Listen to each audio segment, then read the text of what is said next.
8 months. That is how long a king can bleed without a single wound on his body. They stripped his bed, burned her portraits, scrubbed her name from every decree like she never existed. And still, Vaelor Blackthorn wakes at 3 in the morning reaching for a woman who chose to vanish rather than stay.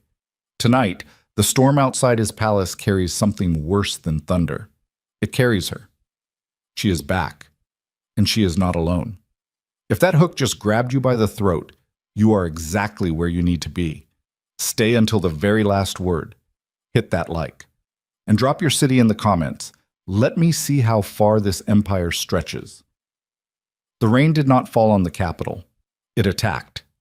Sheets of black water hammered the cobblestones of the Imperial Way hard enough to crack mortar between the ancient stones.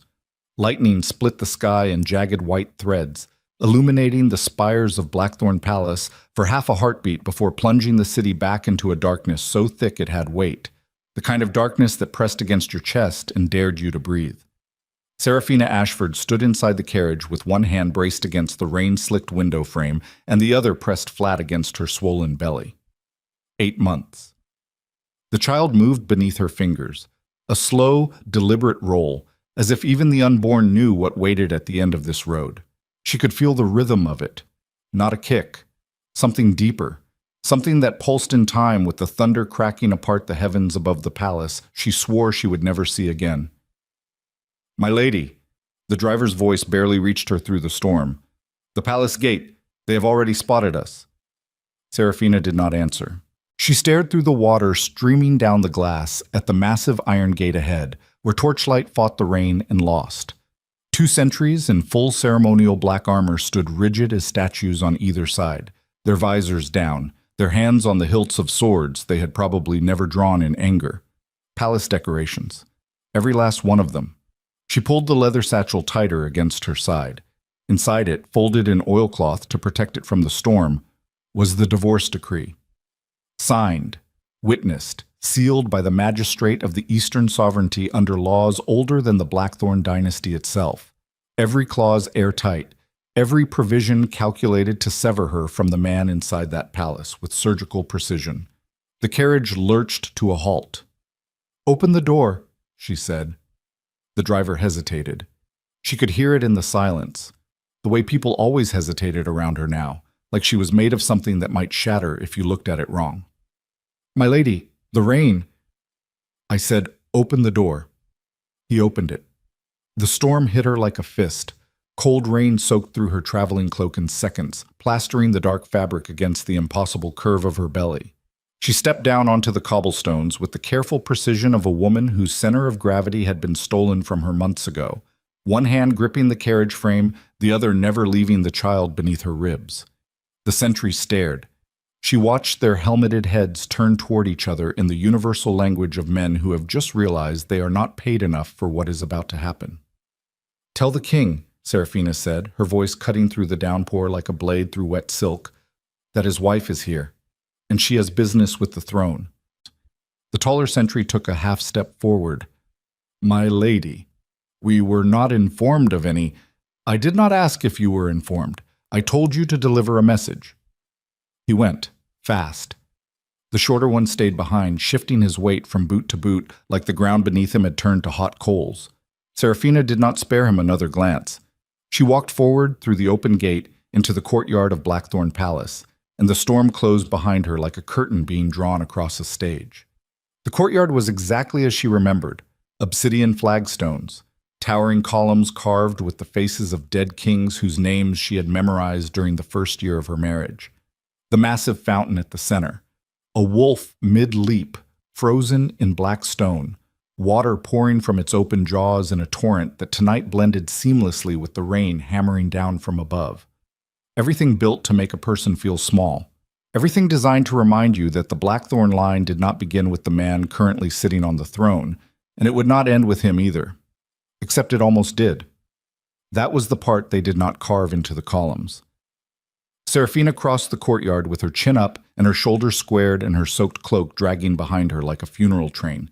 Every step sent a jolt of pain through her lower back. The child was heavy, heavier than any physician had predicted, growing at a rate that defied the charts and measurements they kept pressing against her belly with trembling hands. She had stopped seeing physicians 2 months ago. They had nothing useful left to say. Inside the palace, the grand corridor stretched before her like the throat of some enormous beast. Marble floors polished to a mirror shine. Tapestries depicting 1,000 years of conquest hanging from walls so high the ceiling disappeared into shadow. Candelabras burning with flames that did not flicker, because even the fire in this place had been trained to obey. And people, dozens of them. Courtiers, attendants, minor nobility who lived in the palace like parasites in the belly of a whale. They lined the corridor on both sides, and every single face wore the same expression. Shock first, then calculation. She could practically hear the gears turning behind their eyes, the frantic political arithmetic of what her return meant for their positions, their alliances, their carefully maintained little kingdoms within the kingdom. Lord Heron Cade was the first to speak. He stepped forward from the crowd with that predatory smile he wore like a second skin, his silver hair slicked back, his black court jacket buttoned to the throat. "Lady Seraphina, what an unexpected—" His eyes dropped to her belly. The smile died. "What an unexpected development." "Lord Cade." She did not stop walking. "Still haunting corridors, I see. The court has been diminished in your absence."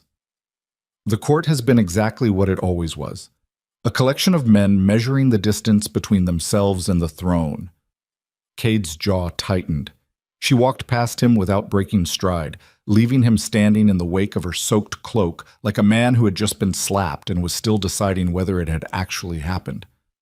The throne room doors loomed ahead, 20 feet of solid ironwood carved with wolves and crowned serpents intertwined in patterns that seemed to move in the torchlight. 2 royal guards flanked the entrance, not ceremonial sentries this time, but the real thing. Valor's personal guard. Men and women chosen for their capacity for violence, armored in black plate etched with silver, their eyes tracking Seraphina's approach with the flat assessment of predators gauging a threat. The one on the left, a woman with a scar running from her temple to her jaw, spoke first. "The king is in session." The king is about to be interrupted. "My lady, protocol requires." Protocol required him to honor his marriage vows. We are past protocol. The guard stared at her. Then, slowly, she reached behind her and pushed the door open. The throne room of Blackthorn Palace was built to hold 500. Tonight it held perhaps 40. The inner council scattered across the lower gallery like chess pieces someone had knocked off the board in frustration. Maps covered the central table. Advisors clustered in tight knots of whispered conversation. The air smelled like ink and cold stone, and the particular kind of exhaustion that seeps into the walls when a government has been running on desperation for too long. And at the far end, elevated on a dais of black marble, sat the obsidian throne. Valor Blackthorn had not changed. That was the first thing that hit her, and it hit like a hammer to the sternum. The same brutal architecture of bone and muscle, the same silver-white hair cut short against his skull, the same eyes, pale gray, almost colorless, like winter fog frozen solid. He sat the throne the way he always had, not as a man resting, but as a predator choosing stillness over motion. One hand on the armrest, the other curled loosely against his jaw, every line of his body radiating the kind of authority that did not need to announce itself because it had already won every argument in the room before a single word was spoken. He looked up when the doors opened, and for one fraction of a second, one instant so brief that anyone who was not watching for it would have missed it entirely, something cracked behind those pale eyes. Something raw and desperate and immediately buried under layers of control so thick they might as well have been armor. Then his gaze dropped to her belly, and the crack became a chasm. The room went silent. Not the gradual silence of people noticing something and choosing to stop talking.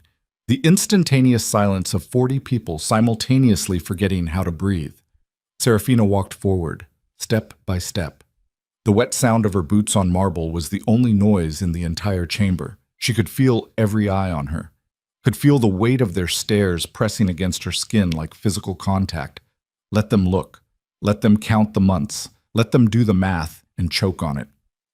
She stopped at the base of the dais, close enough to see the tension locked in Valor's jaw, close enough to watch his pupils dilate and contract as his gaze moved from her face to her belly and back again, tracking back and forth like a man trying to read a language he had forgotten. Serafina, his voice, low, controlled, the kind of controlled that cost something. You are pregnant. She reached into the leather satchel and pulled out the oilcloth-wrapped document. And here, to end our marriage. She held the divorce decree out in front of her like a weapon. The silence in the room shifted. It was no longer the silence of shock. It was the silence of a detonation. That impossible, airless instant between the flash and the blast wave, when the world has already been destroyed but the sound has not arrived yet. Valor did not move, did not take the document, did not even look at it. His eyes stayed locked on hers with an intensity that had nothing to do with anger and everything to do with something she was not ready to name. "Everyone out," he said. His voice was quiet, almost conversational, and it emptied the room in 30 seconds flat. Advisors, counselors, guards. They moved for the doors with the practiced urgency of people who had learned exactly what that particular tone meant and wanted no part of whatever followed it. Lord Cade lingered. Of course he did. Serafina watched him hover near the map table, pretending to organize papers, his ears practically swiveling toward the dais like a dog catching a scent. "Cade," Valor did not raise his voice. "I said everyone. My king, given the political sensitivity of the next word out of your mouth will be the last one you speak with all your teeth. Leave." Cade left. The doors closed with a sound like a coffin lid settling into place. And then it was just the two of them in a room built for 500, with a storm tearing at the windows and 8 months of silence sitting between them like a loaded weapon. Valor stood. It was a slow, deliberate motion, the unfolding of something massive that had been holding itself still by choice. He descended the 3 steps of the dais and stopped 2 paces in front of her. This close, she could see what the distance had hidden. The shadows carved beneath his eyes, the new lines etched around his mouth, the barely perceptible tremor in the hand he kept at his side, as if the effort of not reaching for her was costing him something he could not afford to spend. 8 months, he said. 8 months. You vanished. No word, no trace. I sent riders to every territory in the Eastern Sovereignty. I had scouts in every port town between here and the Ashford border. Nothing. For 8 months, nothing. I did not want to be found. You succeeded. The word came out like it had been dragged across broken glass. And now you walk into my throne room carrying... His eyes dropped again. His throat moved. Whose child is that? The question landed like a slap. Serafina felt her spine go rigid, felt something hot and dangerous flood her chest. Not just anger, but the specific, incandescent fury of a woman who has spent 8 months carrying a miracle inside her body, only to have it questioned by the man responsible for its existence. "Ask me that again," she said, very quietly. "Ask me that question one more time, Valor, and I will walk out of this palace, and you will never see either of us again." He stared at her. She watched the war playing out behind his eyes. The part of him that wanted to demand answers wrestling with the part that was terrified of what those answers might be. In the end, neither side won. He just stood there, bleeding from somewhere she could not see, and the silence between them stretched until it was thin enough to cut. "It is yours," she said. "This child is yours." Something happened to his face. Not a softening. Valor Blackthorn did not soften, more like a structural failure. Like the architecture that held his expression in place, simply gave way for a single unguarded moment, and what was underneath was so raw that looking at it felt like trespassing. That is not possible. And yet, my bloodline, the physicians confirmed decades ago, the probability of natural succession. I am telling you what I know, Valor. I am telling you what every healer, every physician, every specialist I saw across 3 territories confirmed. This child carries your bloodline, full-blooded, the first natural heir born to the Alpha line in how many centuries? I stopped counting. He turned away from her, walked 3 paces toward the window and stopped with his back to her, and she could see the tension running through his shoulders like fault lines before an earthquake. Rain lashed the glass in front of him. Lightning turned his reflection into a ghost. There and gone, there and gone. "You left," he said, and now his voice was different. Stripped down. No authority in it, no command, just the bare, exposed wiring of a man saying something he had been carrying alone for too long. "You left, and you took this with you. You took my heir, my child, and you vanished for 8 months without a word. I left because of what I saw." He turned back to face her. "What you saw." "In the East Wing, the night of the Sovereignty Council, you and Lysara Voss, do not stand there and tell me I imagined it." "Lysara." He stopped. Something shifted behind his eyes. Not guilt, but recognition. The look of a man who has just located the exact fracture point in the foundation and realized the entire structure has been collapsing from that single crack for the better part of a year. "She was in your chambers, past midnight. The door was locked from the inside, and when I entered through the servants' passage..." Serafina's voice cracked. She hated it, hated the way the memory still had teeth, still bit into her after all these months. "She was pressed against you, your hands were on her, and you expect me to believe she was pulling a blade out of my ribs." The words fell into the space between them and detonated. Serafina stared at him. "What?" "Lysara Voss was not in my chambers for the reason you think. She was there because 20 minutes earlier, an assassin put a poisoned knife between my 4th and 5th rib in the lower corridor. Lysara found me. She got me to my chambers.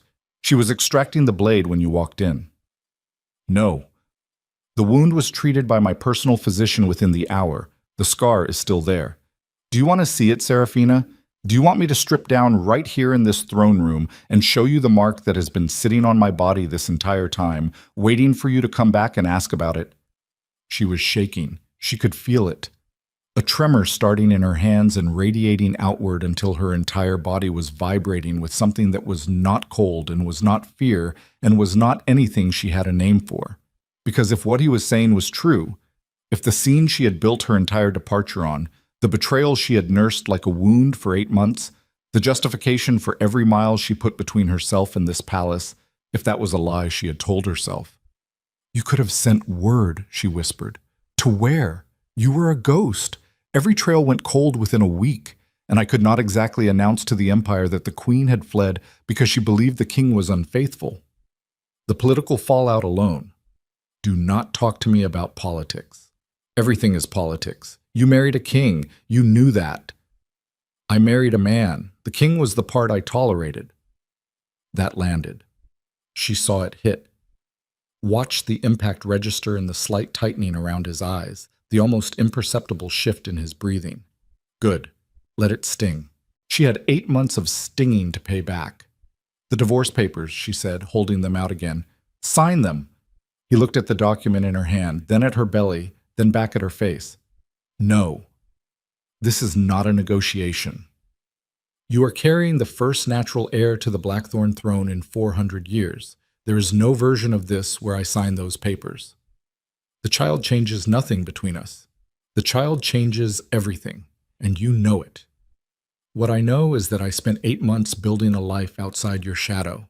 What I know is that I have a home, a name, a practice in the Eastern sovereignty that does not depend on your crown or your council or your damn throne room theatrics. I came here as a courtesy, to inform you of the child's existence and to legally dissolve a marriage that ended the night I walked out of this palace. It did not end. It ended for me. Then why are you shaking?" She closed her mouth. The question sat between them like a blade balanced on its point, one breath away from falling in either direction. "Sign the papers, Valor. Come closer and say that. I am not playing your games. No games, no politics, just you and me and the truth standing about 2 feet to your left that you keep pretending is not there. Come closer, Serafina. Look me in the eye from a distance where I cannot hide anything, and then tell me this marriage is over." She did not move. She would not give him that, would not close the gap between them because she knew with the same bone-deep certainty that had told her to run 8 months ago, that proximity to this man was a form of gravity, Get too close, and you forget why you were trying to escape in the first place. The papers, she said again. Flat. Final. He took them from her hand. Not gently. He pulled them from her grip with the efficient brutality of a man accustomed to taking what he needed without ceremony, and he looked down at the document with an expression she had never seen before. It was not anger, not defiance. It was something colder, something that had thought this through from every angle and arrived at a conclusion that had nothing to do with emotion and everything to do with survival. He tore the decree in half, then in quarters, then let the pieces fall from his fingers like dead leaves. "You are not leaving this palace," he said. "You cannot keep me here. Watch me. Valor, the gates are sealed as of this moment. No one enters. No one leaves. Not until we have settled this. You are imprisoning your own wife? I am protecting my heir and the woman who carries him, whether she wants protection or not." "Him?" The word slipped out before he could catch it. She saw the flicker. The split-second realization that he had revealed something he was not ready to reveal. That somewhere in the half-minute since she told him about the child, some instinct buried so deep it predated language had already told him what she had spent 5 months and 3 specialists confirming. "A son," she said. It was not a question. Valor said nothing, but his hand, the one that had been steady through every war council, every assassination attempt, every political crisis in a reign spanning decades, that hand trembled. Just once, just enough for her to see. "His name is Lucien," she said. "Lucien Draven. I chose it months ago. You do not get a say." "Lucien," he repeated it like a man learning a prayer in a dead language. "Lucien Draven Blackthorn. Ashford. Blackthorn. We are not doing this right now. We are absolutely doing this right now. That child carries my blood, my line, the continuation of a dynasty that the entire supernatural world believed was finished. Do you understand what that means? Do you have any concept of what will happen when the High Sovereigns learn that a natural-born Blackthorn heir exists?" "I understand perfectly, which is exactly why I wanted the divorce finalized before anyone knew." "Too late for that." His voice dropped. "Cade saw you. Which means by morning, every spy network on the continent will know that the Queen walked back into Blackthorn Palace 8 months pregnant. The information is already moving. We are already out of time." The words settled over her like a shroud. She had calculated for this, had planned contingencies, exit strategies, safe houses in territories where the Blackthorn name carried weight, but not authority. But she had not planned for the divorce decree to be in pieces on the floor, had not planned for the gates to be sealed, had not planned for the look on his face when he said the child's name. That terrible, naked, devastating look that had nothing to do with politics or legacy or power, and everything to do with a man who had just discovered that the thing he wanted most in the world had been growing in the body of the woman he had been unable to reach for 8 months. "Who else knows?" Valor asked. "About the pregnancy? My physician in the Eastern Sovereignty? My personal guard? No one else." "Your physician's name. You will not touch him." "His name, Seraphina. Aldrich Hen. And if you send anyone near him, I swear on everything, I am not going to harm your physician. I am going to have him brought here under guard for his own protection. Because the moment the High Sovereigns confirm this child's bloodline, everyone who knows about him becomes a target." She opened her mouth to argue, closed it. Because he was right, and they both knew it. And the fury of admitting that he was right about anything at this moment was almost worse than the fear coiling tighter in her belly with every passing minute. Thunder cracked so close the windows rattled in their frames. The candles in the throne room guttered and recovered. In the brief darkness between, she saw Valor's eyes catch the light like an animal's, reflective, inhuman, burning with something that the civilized architecture of his face could barely contain. "You need to rest," he said. "Do not tell me what I need. You are 8 months pregnant, soaked to the bone, and you have been standing on your feet for the better part of an hour in a throne room that has not been heated since this morning. Your legs are shaking. You think I cannot see that? My legs are my concern. Your legs are attached to the body carrying my son. That makes them my concern whether you like it or not. The possessiveness is exactly what I expected from you. Call it whatever you want. The East Wing has been prepared since the night you left. Not a single item moved. Not a single drawer emptied. Your clothes are still hanging in the wardrobe. Your books are still on the nightstand. 8 months, and I did not let anyone touch a single thing, because some part of me that is apparently too stupid to know when it has been defeated kept believing you would walk back through that door. Something behind her ribs twisted. Not the baby, something worse. Something she had spent 8 months building walls against and starving and burying under logistics and legal documents, and the relentless forward motion of a woman who refused to look back. It twisted, and it pulled, and it threatened to undo every decision she had made since the night she fled this palace in the rain. One night, she said, her voice came out smaller than she wanted, "I will stay one night. We will discuss terms in the morning, and then I am leaving Valor, with or without your signature." He looked at her for a long moment, the kind of moment that contains entire conversations, accusations, confessions, apologies, ultimatums, all compressed into the silence between two people who know each other well enough to hear what is not being said. One night, he agreed. He was lying. She knew he was lying. He knew she knew. And she let him lie because the alternative was fighting a battle she did not have the strength for tonight. Not with the child pressing against her spine, and the storm howling against the walls, and the torn pieces of her divorce decree scattered across the marble floor like a promise someone had broken. Valor raised his hand. Somewhere beyond the doors, a bell rang, 3 sharp notes that echoed through the palace corridors. Within moments, the doors opened and a woman entered. Tall, dark-skinned, with the close-cropped hair and watchful eyes of someone trained to notice everything and react to nothing. Lady Commander Thessaly Vane, head of the Royal Household Guard. "Commander," Valor said, "the Queen will be residing in the East Wing. Post a full detail. No one approaches her chambers without my direct authorization." No one. Was Thessaly's gaze swept over Serafina, a single, thorough assessment that catalogued everything from the wet cloak to the swollen belly to the set of her jaw, and nodded once. "My lady, if you will follow me." Serafina turned toward the door. She made it 4 steps before his voice stopped her. Serafina. She did not turn around, could not afford to. Because turning around meant looking at him, and looking at him meant seeing whatever was living behind those pale eyes right now, and she had survived 8 months by refusing to let that be real. "The assassination attempt," he said. "The night you left. The blade in my ribs." She waited.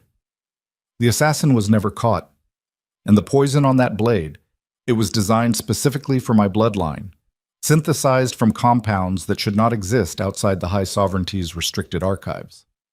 The air in the throne room changed, became heavier, denser, as if the room itself was holding its breath. "Someone inside the Empire tried to kill me that night, Serafina. Someone with access to weapons that only a handful of people in the world know how to make.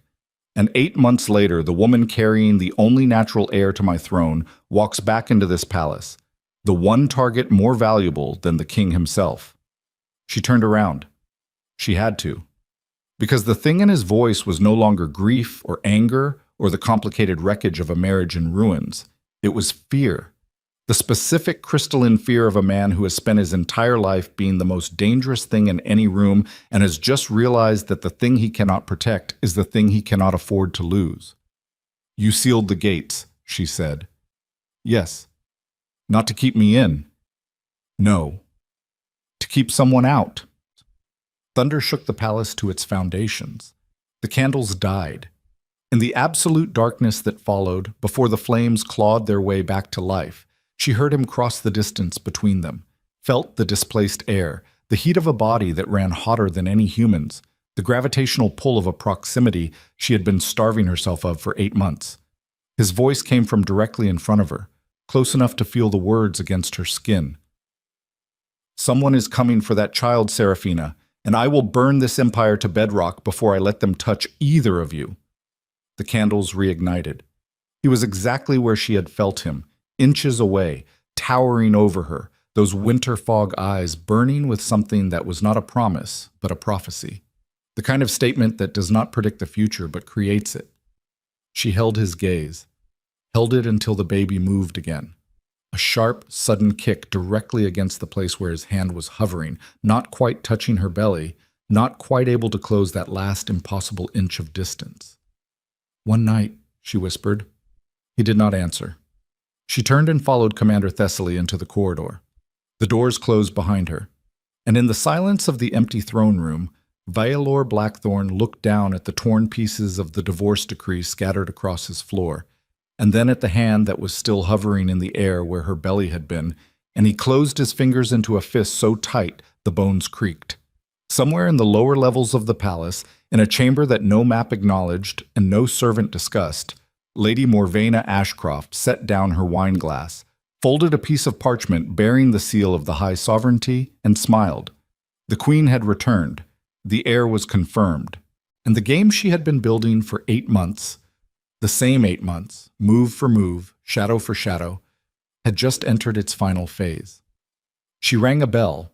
A man stepped out of the darkness behind her, scarred, silent, the kind of man whose profession could be read in the emptiness behind his eyes. "The East Wing," Morvena said. "Tonight, before the king has time to fortify."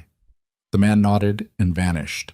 And in the East Wing, in a bed she had never expected to sleep in again, Seraphina pressed both hands against her belly and felt her son move. A slow, rolling shift, as if he was turning toward something she could not see, orienting himself toward a threat that had not yet arrived but was already on its way, already climbing the stairs, already reaching for the door. The storm screamed against the walls of Blackthorn Palace, and inside those walls, 3 forces converged on a single point: a king who would not let go, a queen who could not stay, and an enemy who had been waiting for exactly this moment. The candle on the nightstand flickered once, twice, then went out. The candle had been dead for less than a minute when Seraphina heard it. Not a sound exactly, an absence of sound. The particular silence that happens when a hallway that should contain 2 armed guards suddenly contains neither. She sat up in the bed. The movement cost her, a sharp pull across her lower back, the child shifting in protest against the sudden change in position. Rain still hammered the windows. Lightning strobed through the heavy curtains, throwing the room into a stuttering sequence of light and dark, each flash revealing the same furniture in slightly different shadows, as though the room itself was rearranging when she was not looking. The door handle moved, not turned, tested. A slow, fractional depression, the kind made by a hand checking whether a lock will hold before committing to something louder. Seraphina swung her legs over the side of the bed. Her feet hit cold stone.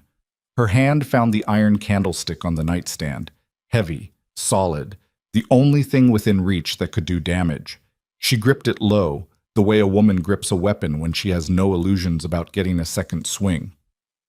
The handle went still. Then the silence returned, but different now, heavier. The silence of someone standing on the other side of a door, recalculating, a voice from the corridor, low, female, ice over steel. "Stand down!" Commander Thessaly Vane. The sound of a body hitting stone, something metallic skittering across the floor, then a sharp, efficient violence, brief and final, the kind that does not waste motion on anything that is not lethal. The door opened. Thessaly stepped inside, her sword drawn, blood on the blade, and a thin cut across her left forearm that she was ignoring with the practiced indifference of someone who catalogs injuries later and deals with threats now. Behind her, in the corridor, 2 of her guards were dragging a body. The man was still alive, barely, his hands bound behind him with the cord from his own cloak. The scar on his face matched nothing. The emptiness in his eyes matched everything. "My lady." Thessaly's voice was flat, controlled, and running on the kind of adrenaline that looks like calm until you notice the pulse hammering in the throat. "You need to move, now." "What happened to the guards outside my door?" "Drugged, both of them. Whatever was in the wine they were given at shift change, it was fast. They were down before they knew something was wrong." "The wine came from inside the palace." "Yes." Seraphina looked at the man on the corridor floor. His eyes were open, staring at the ceiling, his breath coming in short, wet bursts. Professional. Equipped. sent by someone with enough access to drug the royal guard from the inside. This was not an opportunistic attack. This was infrastructure. "Get me to the king," she said. Thessaly nodded. She did not offer her arm, did not try to help Seraphina stand. She simply waited, sword drawn, eyes on the corridor, giving the queen the dignity of moving under her own power, even if every step looked like it cost something. They moved through the east wing at a pace that was faster than Seraphina's body wanted and slower than Thessaly's instincts demanded. 2 additional guards fell in behind them, fresh ones, pulled from posts deeper in the palace, their faces tight with the specific anger of soldiers who have just learned that their comrades were neutralized by someone inside their own walls. The palace corridors at this hour were empty. Torchlight threw long shadows across the marble. Every intersection felt like a held breath. Thessaly checked corners with the blade-first efficiency of a woman who had spent her career learning that the most dangerous thing in any building is the space you have not cleared yet. They found Valor in the war room. He was standing over the central table with his hands braced against the edge, and the look on his face when the doors opened was not surprise. It was confirmation. The face of a man who had been expecting the worst and had just received it. "Who?" he said. Thessaly pushed the bound assassin forward. The man hit the stone floor on his knees. He did not flinch, did not speak, just knelt there with blood running from a wound on his scalp and that hollow, professional emptiness radiating off him like cold from a glacier. "Found him at the queen's door," Thessaly said. 2 guards drugged through the shift-change wine. He had a blade, coated.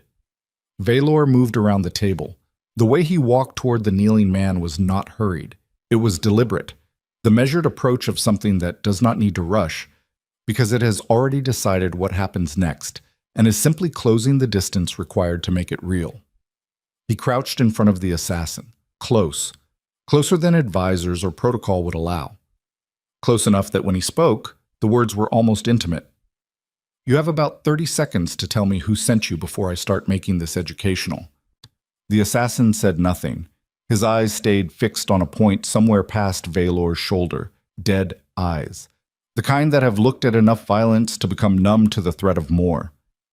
"Fine," Valor stood. "Thessaly, take him to the lower hold. Get Brennick.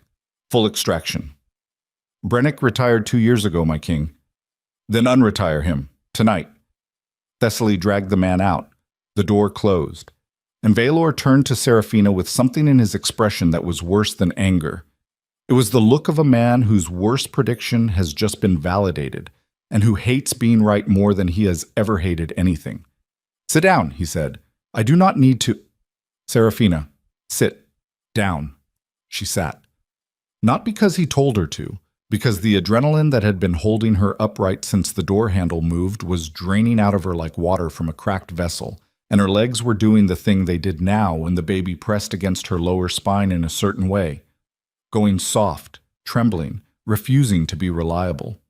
Valor poured water from a stone pitcher on the side table, set it in front of her. The gesture was efficient, not tender. The gesture of a man who needs the woman in front of him functional because there are decisions to make, and he cannot make them alone, even if every instinct in his body is screaming at him to lock her in a tower and post 100 guards at the base. "The wine," he said, "drugged at shift change. That means someone inside the palace household had access to the guard rotation, the supply chain, and enough knowledge of sedative compounds to drop 2 trained soldiers without them tasting it. This was not improvised. No, this was months of preparation. Whoever is behind this was ready for you the moment you walked through the gate. Or they were ready for this moment long before I arrived. You said it yourself, Sec. The assassin 8 months ago used poison designed for your bloodline, high sovereignty compounds. Whoever this is, they have been planning for the end of the Blackthorn line. My return just changed the target." Valor stared at her. Not at her belly this time. At her face, at the way her mind was working. Cold, precise, cutting through the chaos with the same analytical ruthlessness she had brought to every political crisis during their marriage.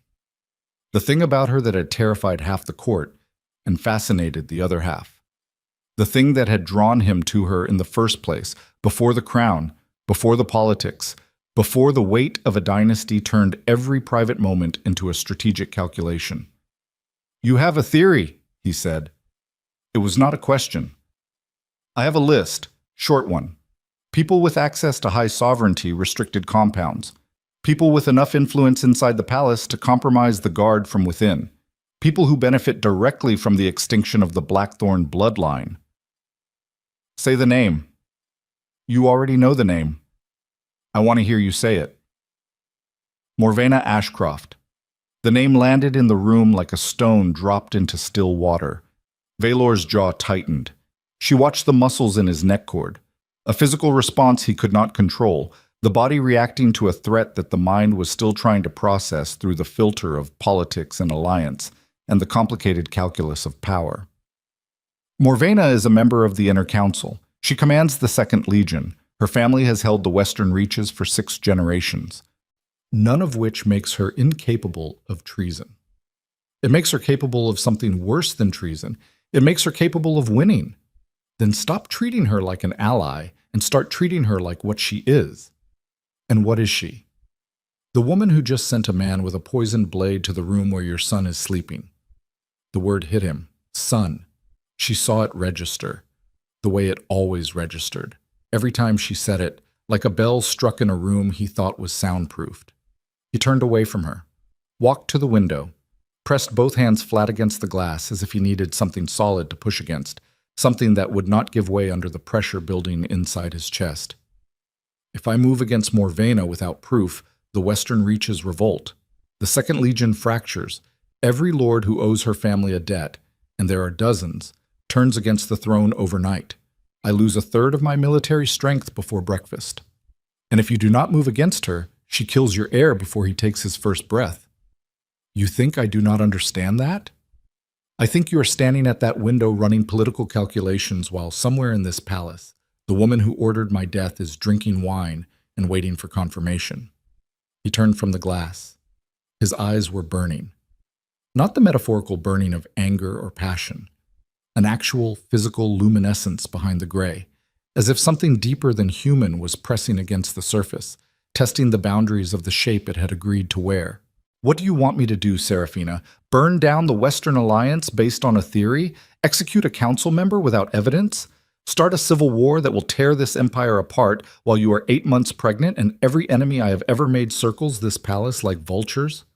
I want you to stop asking me what I want and start deciding what you are willing to do. That is what kings do. That is what you are. Do not lecture me on kingship.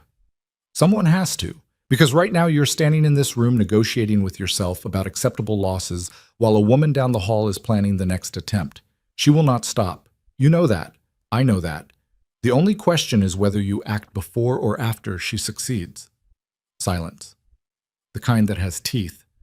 The kind that bites into the space between two people and holds on until one of them bleeds. Valor crossed the room. Not toward the door. Not toward the table. Toward her. He stopped close enough that she had to tilt her head back to hold his gaze, and in the torchlight his face was stripped of everything except the raw, tectonic pressure of a man being forced to choose between the structures he had built and the people those structures were supposed to protect. If I seal the Inner Council and arrest Morvena without proof, I become a tyrant. The High Sovereigns use it as justification to intervene. They march on this capital with the moral authority of a king who has abandoned the rule of law. Everything I have held together for decades unravels. And if she kills our son, then nothing I held together matters anyway. The words came out raw, unpolished. The kind of admission that a man like Valor does not make, has trained himself never to make, because it exposes the one weakness that no amount of power or authority or military strength can armor against. The weakness of caring about something more than the throne, more than the empire, more than the carefully maintained architecture of control that has been the only thing standing between his dynasty and extinction for centuries. Serafina reached up. Not to touch him. She was not ready for that, might never be ready for that again, but to take the glass of water from the table and drink. A deliberate act of normalcy in a room that had none. A woman refusing to let the crisis swallow the last scraps of her autonomy. Then we do both, she said. Both. We do not arrest Morvena. We let her believe the attempt failed due to incompetence. We give her room to make a second move, and when she does, we catch her in the act, in front of witnesses, in a context that gives you legal and political cover to destroy her. You want to use yourself as bait. I want to use myself as what I have always been, the piece on the board that everyone underestimates.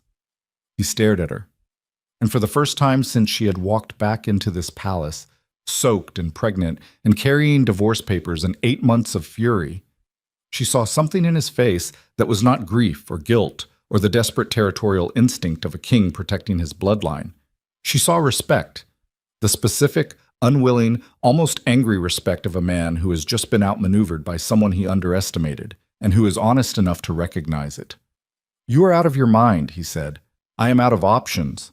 There is a difference. If anything happens to you, if she gets close enough to, then you do what you just said you would do. You burn it all down, but you burn it with proof, Valor, not suspicion, proof. He turned away from her, walked back to the table, placed both hands flat on the map spread across its surface, and stared down at the territories marked in ink and wax. The empire he had held together by sheer force of will, now threatened not by an army at the gates, but by a woman in the next corridor with patience and ambition, and a plan that had been running longer than anyone knew. Thessaly's people and my personal guard. No one outside that circle. The inner council continues to meet. Morvena keeps her seat. We give her nothing to react to. And the assassin in the lower hold? Brennick will get a name out of him before dawn. He always does. And if the name is what we think it is, then we let it confirm the theory without acting on it. We wait. Waiting is not your strength. No, it is yours, and you are here now. Something shifted between them. Not a reconciliation. That word implied a warmth neither of them could afford right now. Something colder, more functional. The alignment of two people who are capable of destroying each other but have decided for the duration of a crisis to point that capacity outward instead. Serafina stood. The baby kicked, hard, right under her ribs, the kind of kick that felt less like a reflex and more like an opinion. I need to sleep, she said. Whatever is left of tonight. You are not going back to the East Wing, not until Thessaly clears and reposts every guard in that corridor. Then where? The king's chambers. She looked at him.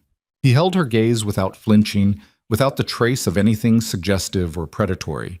Just the flat, practical calculation of a man who has exactly one room in the entire palace that he trusts completely, and is offering it because trust is the only security that still functions when everything else has been compromised. The bed is yours, he said. I will be at the table. There is work to do before dawn. She walked past him toward the door. At the threshold, she paused, did not turn around, could not afford to keep turning around for this man. Valor? Yes. If we do this, if we play this out, I need you to understand something. Surviving this together does not fix what broke between us. It does not undo the 8 months. It does not undo the fact that for every night of those 8 months, I fell asleep alone in a room in the Eastern Sovereignty with my hands on my belly, terrified that I was bringing a child into a world where his father chose silence over truth. I did not choose. You chose not to find me hard enough. You chose the throne over the search. You had scouts in port towns, Valor. Scouts. You could have come yourself. You could have torn the continent apart. But you stayed here because the empire needed a king more than the king needed his wife. The words hung in the air between them. True. Every one of them true. And the truth of it was worse than any accusation, because it was not about betrayal or infidelity or any of the dramatic, narratable failures that a marriage can be rebuilt from. It was about priority, about the quiet, daily, devastating arithmetic of a man who loved a woman but loved his duty more and chose accordingly and would probably choose the same way again if the variables stayed the same. I know, he said.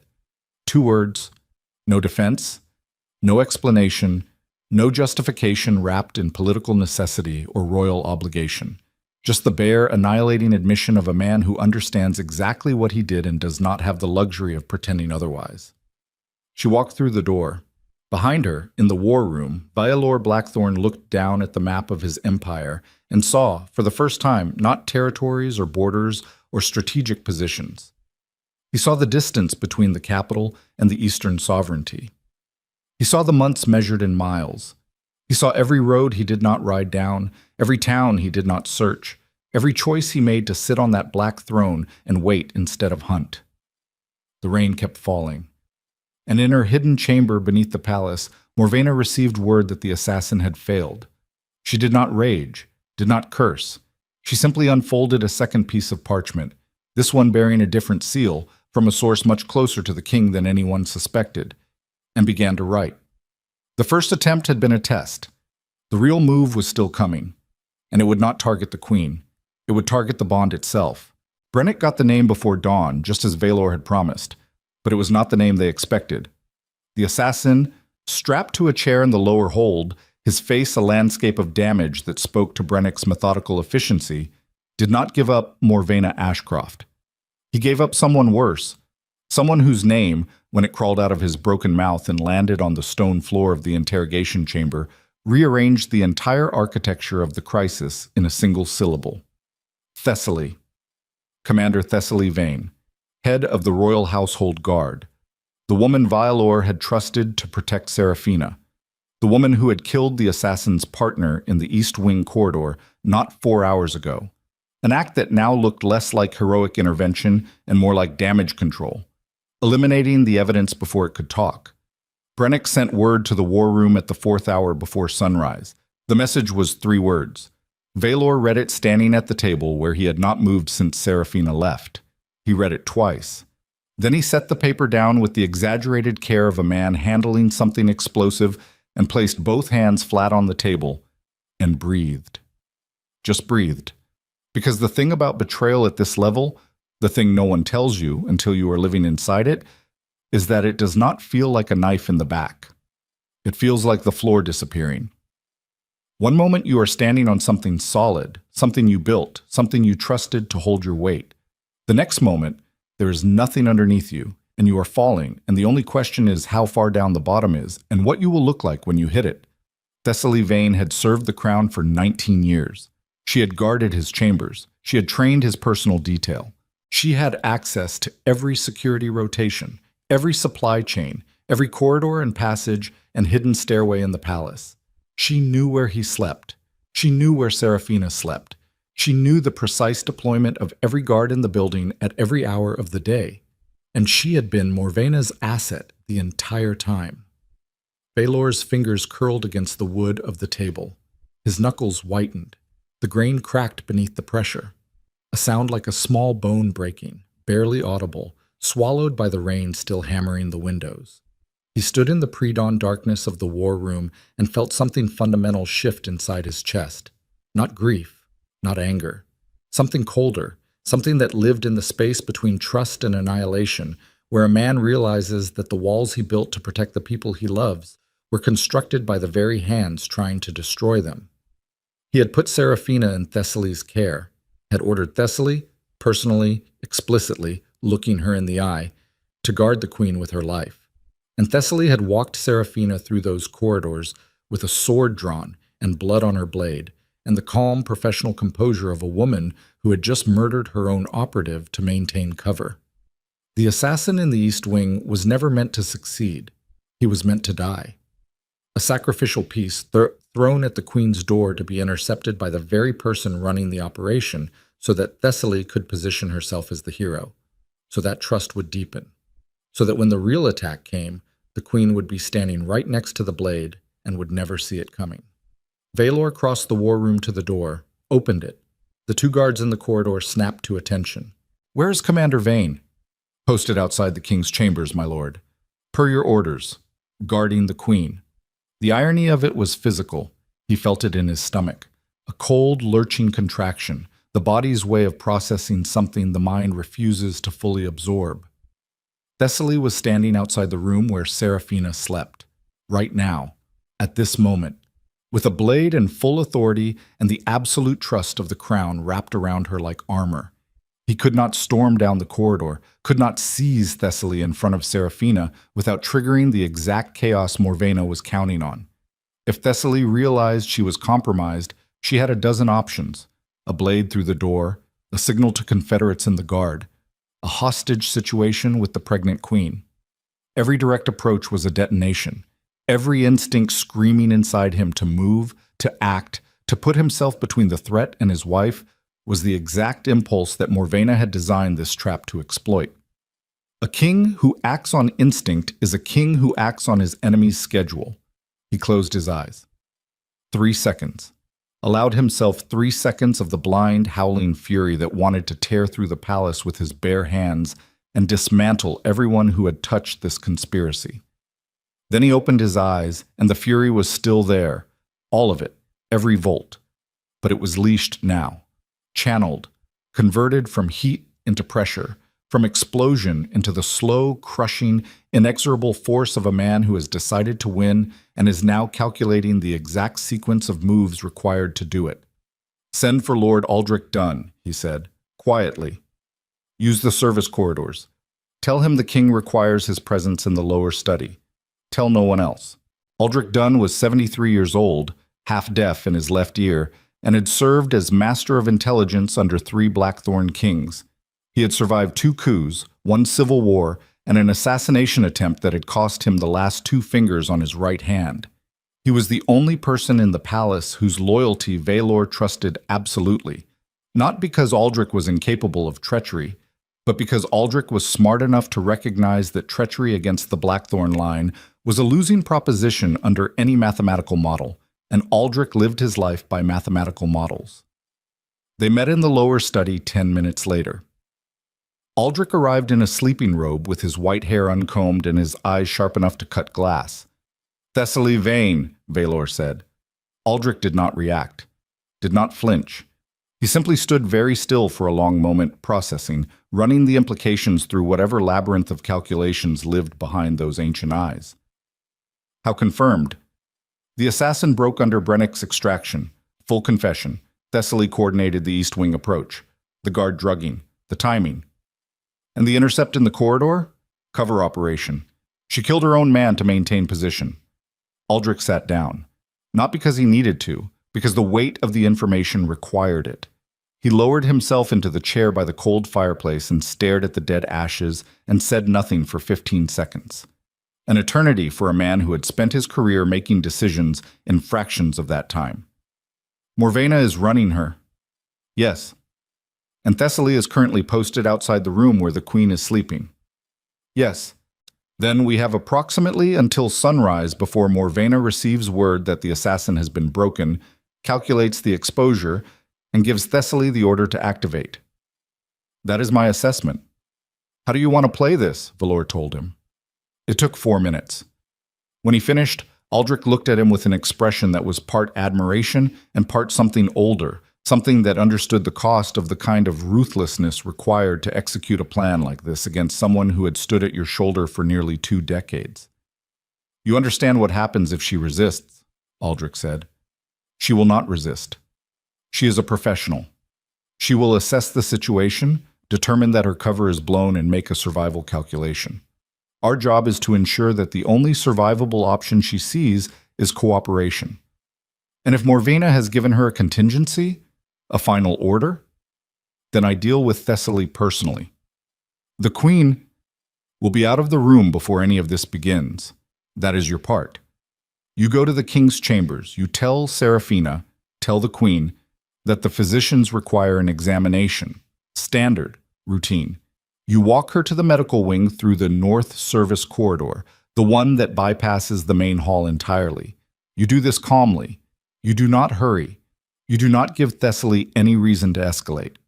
And if the queen refuses, she does not strike me as a woman who follows instructions without context. Tell her the truth." Aldrich raised an eyebrow. "Tell her that the woman guarding her door works for the woman trying to kill her child. Tell her I have a plan. And tell her I am asking, not ordering, asking her to trust me long enough to get her to safety." "You are asking a woman who walked out of this palace 8 months ago because she could not trust you to trust you now." "Yes. Bold strategy. It is the only one I have. Aldrich stood, straightened his robe, walked to the door, paused with his hand on the frame. For what it is worth, my king, in 73 years and 3 reigns, I have never seen a Blackthorn sovereign choose to ask rather than command. The fact that you recognize the difference tells me something has changed in you since she left. Get her out safely, Aldrich. We can discuss my personal growth later. Aldrich went, and Valor began to move. The palace pre-dawn was a different beast than the palace at night. The darkness was thinner, grayed at the edges by the first suggestion of light filtering through the storm clouds. The corridors held the particular stillness of a building full of sleeping people, a held breath, a suspension between one state and another, vulnerable in the way that only unconscious things can be. Valor moved through the service passages alone. No guards, no escort. A king walking his own palace without protection, because the protection itself had been turned against him, and the only person he could trust to do this right was the person staring back at him from the inside of his own skull. He carried no weapon, did not need one, had not needed one in the traditional sense for a very long time. The thing that made Valor Blackthorn dangerous was not a blade or a title or the loyalty of armies. It was the thing that lived underneath all of that, the raw, ancient, predatory architecture of an alpha bloodline that had not survived 4 centuries by being anything less than the most lethal organism in any room it occupied. He reached the corridor outside the king's chambers. Thessaly was there, standing exactly where he had posted her, back straight, sword at her hip, eyes scanning the passage with the professional vigilance of a woman doing the job she was paid to do. Or performing the job. The difference between those two things was the width of a knife blade, and tonight that width was everything. Commander? My king. She turned, saluted, clean, precise, not a single micro-expression out of place. 19 years of service had taught her how to wear loyalty like a mask, and the fit was seamless. Status? Quiet since the last incident. The queen has been sleeping since the 3rd hour, no movement in the corridor. The replacement guards? Posted at the east and north junctions, vetted personally. Vetted by the woman running the operation. Every layer of security she touched was another layer of exposure. Every reassurance she offered was another wall between the queen and actual safety. Walk with me, Valor said. Thessaly fell into step beside him, easy, natural. 2 people who had walked these corridors together hundreds of times, discussing troop deployments and threat assessments, and the mundane logistics of keeping a king alive in a palace full of people who might prefer him dead. He led her toward the west gallery, away from the king's chambers, away from Seraphina. Each step increased the distance between the threat and the target, and each step was a small, silent victory that Thessaly could not see because she did not know she was being repositioned. The assassin, Valor said as they walked. Brennick's extraction. Any progress? Some. He is proving resistant. These professionals usually are, trained to withstand significant pressure before breaking. Brennick has his methods. Brennick is the best there is. If anyone can break him, it is Brennick. They reached the west gallery, a long, windowed corridor overlooking the inner courtyard, where the wolf fountain stood black and gleaming in the rain. Valor stopped at the center window. Thessaly stopped beside him. The storm had weakened to a steady, heavy rainfall, the kind that wears things down slowly rather than breaking them all at once. He gave us a name, Valor said. He watched her reflection in the glass, watched for the fracture, the microsecond delay, the involuntary contraction of the pupils, the almost imperceptible shift in breathing that separates a person hearing unexpected information from a person hearing the information they have been dreading. It was there, tiny. A flicker in the jaw muscles, a fractional widening of the eyes that lasted less than a heartbeat before the mask reassembled. But it was enough. It was confirmation written in the language of the body, which never lies as well as the mouth. What name? Thessaly asked. Her voice was perfect, calm, professional. Interested in exactly the way a loyal commander should be interested. Valor turned from the window, faced her, and dropped the pretense the way a man drops a weapon he no longer needs. Yours. The silence that followed was not like the silences that had punctuated this night. The held breaths, the dramatic pauses, the meaningful intervals between loaded statements. This was the silence of machinery stopping. The silence of a system that has been running on deception, reaching the point where deception no longer functions, and the gears simply halt. Thessaly's hand moved toward her sword. Instinct. 19 years of training converting threat into response before the conscious mind could intervene. Do not. Valor's voice was low, not loud, the kind of quiet that comes from absolute certainty. The certainty of a man who knows exactly how fast he can move and knows that it is faster. Her hand stopped, hovered, 3 inches from the hilt, a distance that was simultaneously a lifetime and nothing at all. My king, we are past that. You know we are past that. Her jaw worked. He could see it, the calculations running behind her eyes at inhuman speed. Fight or submit. Run or negotiate. The professional's arithmetic of survival, weighing every option against every outcome, searching for the angle that keeps her breathing. Morvena will know within hours, Thessaly said. The mask was gone now. What was underneath was not a monster, not a villain, just a tired woman who had been living on the wrong side of a bet for too long and could feel the odds collapsing. If I disappear from my post, she activates her contingencies. I know. She has people inside the council, inside the guard, more than just me. I know. And the queen is no longer anywhere you can reach. Thessaly closed her eyes. Just for a moment. When she opened them, the professional was back, but different now, stripped of pretense, functional rather than performative. What do you want? Everything. Names, networks, timelines. Every asset Morvena has placed inside this palace, inside the guard, inside the council. Every communication channel, every contingency plan, everything. And in return, you live. That is not enough. It is all I have left to offer you, Commander. You spent 19 years building trust with me and then sold it to a woman who would have had you killed the moment you stopped being useful. That is the mathematics you chose. The only variable left is whether you walk out of this palace alive or you do not. Thessaly stared at him, and in her eyes, behind the exhaustion and the calculation and the professional detachment of a woman who had made betrayal her career, he saw something he did not expect. Something that looked, in the gray pre-dawn light filtering through the rain-streaked windows, almost like relief. The queen was never supposed to be harmed, she said quietly. The original arrangement was containment, influence. Morvena wanted leverage over the throne, not bodies. And the assassin with the poisoned blade? That was Morvena's escalation. After the queen arrived pregnant, the heir changed the calculus. Morvena decided that leverage was no longer sufficient. So she ordered the death of my child. She ordered the elimination of the threat to her position.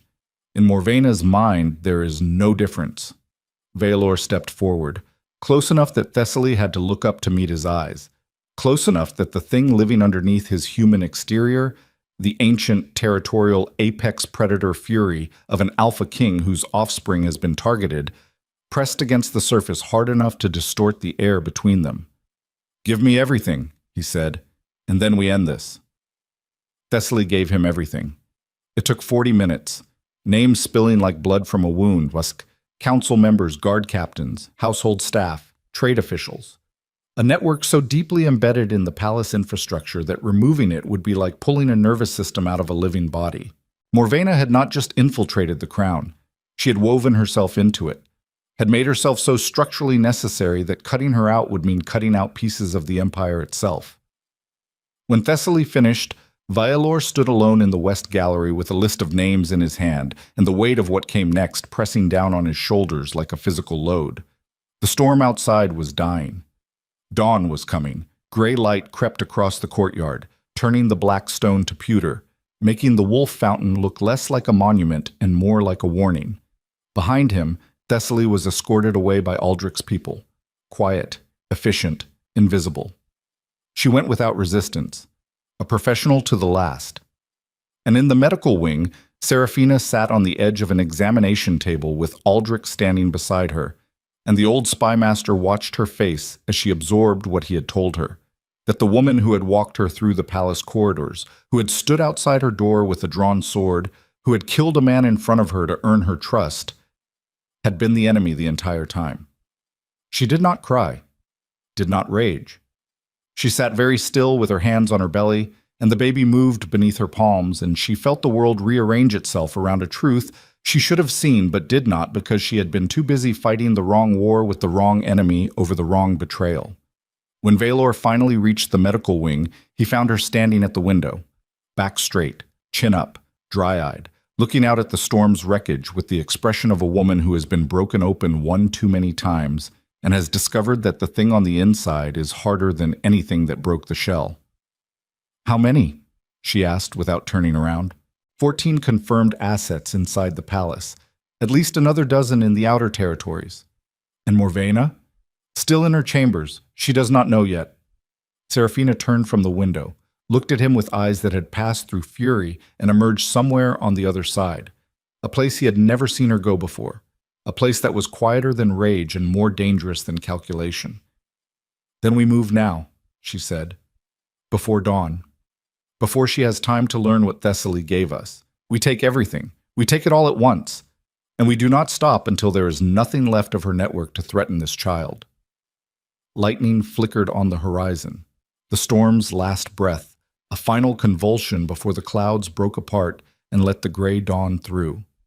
In that fractured light, Valor looked at the woman he had married and saw someone he did not fully recognize. Not the diplomat who had navigated his court with precision and grace. Not the wife who had fled in heartbreak. Someone forged from both and neither. Someone who had been shattered and reassembled in a configuration that was no longer designed for compromise. He reached out his hand. Not a romantic gesture. Not a plea. An alliance offered between two people standing at the edge of something irreversible, knowing that once they step forward, the people they were before this night will no longer exist. Serafina looked at his hand, looked at his face, and took it. In the chambers below, Morvena Ashcroft woke to the sound of boots in the corridor outside her door, measured, unhurried, inevitable, and understood in the 2 seconds before the door opened that every contingency she had built, every asset she had placed, every careful year of infiltration had been unraveled in a single night by the one variable she had failed to account for. Not the king, not the commander, the woman who was never supposed to come back. Morvena Ashcroft did not run. That was the thing Valor would remember later, when the blood had dried and the wreckage had been catalogued and the historians began the long, tedious work of turning catastrophe into narrative. She did not run. She sat at the edge of her bed in a silk nightgown with her hair loose around her shoulders and her hands folded in her lap. And when the door opened, she looked up at him with an expression that was not fear and was not defiance, but something far more dangerous. Amusement. "Faster than I expected," she said. 6 guards flanked Valor. Aldrich stood behind them, his ancient face carved into the professional blankness of a man who has witnessed enough arrests to know that the first 30 seconds determine everything. The corridor behind them was sealed. The palace was waking, servants whispering in hallways, the kitchen fires being lit, the machinery of empire grinding into motion for another day, and none of them knew yet that the gears had already been stripped. Morvena Ashcroft. Valor's voice was level, controlled, the voice of a man who has burned through his fury and arrived at something colder on the other side. "You're charged with conspiracy against the crown, attempted assassination of the queen, and direct threat against the heir to the Blackthorn throne." Charged. She tasted the word. Not accused, not suspected. Charged. You have already decided. Thessaly gave us everything. Thessaly gave you what she knew, which is considerably less than what exists. The amusement did not waver, and that was when Valor felt it. The first crack in the machinery of the operation he had assembled in the pre-dawn hours. Not doubt. Something worse. The recognition that the woman sitting on the bed was not behaving like someone whose plan had collapsed. She was behaving like someone whose plan was still running. "Seize her," he said. The guards moved. Morvena stood, slowly, with the deliberate grace of a woman who understands that composure is a weapon, and extended her wrists. The irons closed around them with a sound like a period at the end of a sentence. She did not flinch. "The child," she said as they led her toward the door. "The heir you are so desperate to protect. Have your physicians examined him properly? Have they looked at what is actually growing inside your queen?" Valor's hand closed around her arm. Hard. Hard enough that the guards on either side of her tensed, because the line between restraint and violence in a man operating on 3 hours of sleep and a night of compounding betrayals is thinner than anyone wants to acknowledge. "Speak clearly." "The bond, my king. The blood bond between the alpha line and the heir. Have your physicians confirmed it? Because mine have been watching for 8 months. And what they found is the reason I escalated from leverage to elimination. You are stalling. I am saving your life, though you will not believe that for several more hours." He released her arm. The guards took her. The corridor swallowed her. Silk nightgown and iron shackles, and that smile that lingered in the air like smoke from a fire that was still burning somewhere out of sight. Aldrich appeared at his shoulder. "She is trying to destabilize you," the old man said. "It is textbook. The cornered operative plants doubt in the final moments to buy time. I know what it is. Then ignore it. Get the physicians to the medical wing. Full examination. The queen and the child. Everything. Valor. Now Aldrich." The old spymaster went, and Valor stood in the empty corridor outside Morvena's chambers, with her words crawling through his skull like something alive, burrowing into the space between what he knew and what he feared, widening the gap with every passing second. "Have they looked at what is actually growing inside your queen?" He moved. Through the palace corridors, through the controlled chaos of an operation that was now entering its most dangerous phase. The hours between the arrest and the consolidation, when the network knows its leader has fallen, but has not yet received orders to stand down or scatter. 14 assets inside the palace. Aldrich's people were moving on them simultaneously, a coordinated sweep designed to collapse the entire structure before any single piece could send warning to the others. It was clean work, professional, the kind of operation that looks effortless in retrospect and costs years off your life while it is happening. Valor reached the medical wing as dawn broke through the storm clouds. Not sunlight exactly, but the absence of darkness, a gray, exhausted light that fell across the palace like a sheet thrown over something no one wanted to look at. Serafina was there, sitting on the examination table where he had last seen her, her hands on her belly, her face composed into the particular stillness of a woman who has been awake all night processing information that would break most people and has decided that breaking is not an option available to her. 3 physicians attended her. The chief among them, a gaunt, silver-haired man named Kalen, whose hands had not trembled in 40 years of practice, was pressing his fingers against the sides of her belly with an expression that Valor did not like. Not alarm, concentration. The hyper-focused attention of a man encountering something he has read about in ancient texts but never expected to see in living tissue. "Report," Valor said from the doorway. Kalen did not look up. "The child is healthy. Heartbeat strong. Position is anterior, low, consistent with the late stage of development." "Then what is the problem?" "There is no problem, my king. There is a complication." "Explain the difference." Kalen finally raised his eyes, and in them Valor saw the thing he had been dreading without knowing he was dreading it. The look of a man standing at the boundary of known medicine, staring into territory where the maps run out and the only thing left is honest uncertainty. The child's blood bond with the alpha line is active, not latent, active. The heir is drawing on the bloodline's essence in a way that has not been documented in any living case. The last recorded instance was 370 years ago during the birth of Alaric II, and the historical accounts of that birth are— He paused, chose his next word with the care of a man selecting a tool for surgery. "Concerning." "Concerning how?" "The mother did not survive." The words landed in the room and detonated in silence. Serafina's hands went still on her belly. Valor felt something inside his chest lock, a mechanism seizing, a system that had been running on adrenaline and willpower suddenly encountering an obstruction it could not process. The active bond means the child's development is accelerating, Kaylin continued. The birth will not wait for full term. Based on what I'm seeing, we have days, perhaps less. And the risk to the mother. The bond draws energy from the nearest compatible source. In this case, the queen. As the birth approaches, the draw intensifies. If the delivery is prolonged or traumatic, the drain could exceed what her body can sustain. Valor crossed the room, stood beside the examination table, looked down at Serafina with an expression that was not the controlled mask of a king managing a crisis or the fierce territorial intensity of a mate protecting his bloodline.